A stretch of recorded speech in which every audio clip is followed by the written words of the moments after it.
Afternoon বন্ধুরা, তোমরা কেমন আছো? আশা করি তোমরা সবাই ভালো আছো। আমিও খুব ভালো আছি। সঙ্গীতা ব্লগ থেকে নতুন ব্লগে স্বাগত।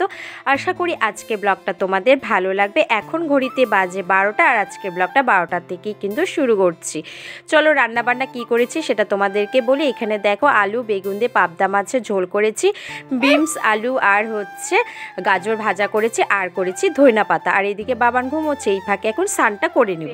দেখো আমার স্নান হয়ে গেছে, মারও স্নান হয়ে গেছে, আর তোমাদের দাদাভাইয়ের এখনও স্নান হয়নি। তোমাদের দাদাভাই আসবে, 8টা মারতে গিয়েছে, তো এখান থেকে আসার পরে স্নান ধান করবে, তারপরে কিন্তু আমরা খেয়ে নিব।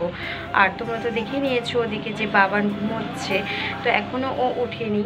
আর হ্যাঁ, আজকে হচ্ছে 25শে ডিসেম্বর। তোমরা কেমন মজা করছো? আর সবাইকে জানি হ্যাপি ক্রিসমাস ডে। আর আজকের দিনে কে কোথায় ঘুরতে যাচ্ছ না যাচ্ছ অবশ্যই আমাকে কমেন্ট করতে একদমই ভুলো না। আর রাস্তা দিয়ে গাড়ি ঘোড়া যাচ্ছে, প্লিজ কিছু মনে করো না আওয়াজ এলে।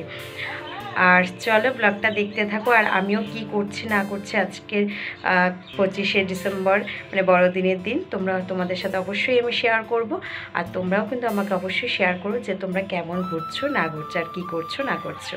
তো চলো ব্লগটা দেখতে থাকো। খাওয়া দাওয়া করার পরে একটু রেস্ট নিয়ে দেখো চলে এলাম ঘুরতে। আর অকেশনের মধ্যে ঘুরতে যাব না সেটা তো হতেই পারে না। যে কোনো অকেশনে ঘুরতে না গেলে কিন্তু ভালোই লাগে না, কি বলো তোমরা? তো আমারও তো সব সময় সব অকেশনে কিন্তু ঘুরতে যাওয়া হয় না। কারণ হচ্ছে তোমরা তো জানোই, ছোট্ট আমার একটা বেবি আছে, আর এই বেবি নিয়েই কিন্তু শীতকালে কিন্তু বাইকে করে ঘোরা কিন্তু অসম্ভব।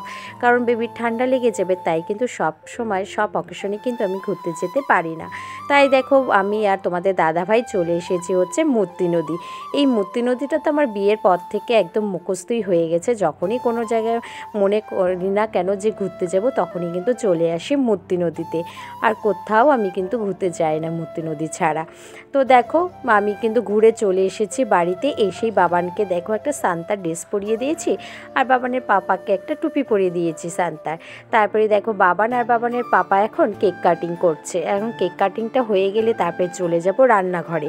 আর দেখবি অকেশনের মধ্যে ভালো মন্দ না খেলে কিন্তু একদমই ভালো লাগে না। তাই ভাবলাম রাতে একটু মাংস রান্না করব। চলো কেক কাটিং তো হয়ে গেছে, এখন রান্নাঘরে চলে আসা যাক। দেখো রান্নাঘরে চলেও এসেছে, আর রান্নাটা কিন্তু আমার প্রায় হয়ে গেছে। আজকের ব্লগটা এই পর্যন্ত। ভালো লাগলে একটা লাইক করো।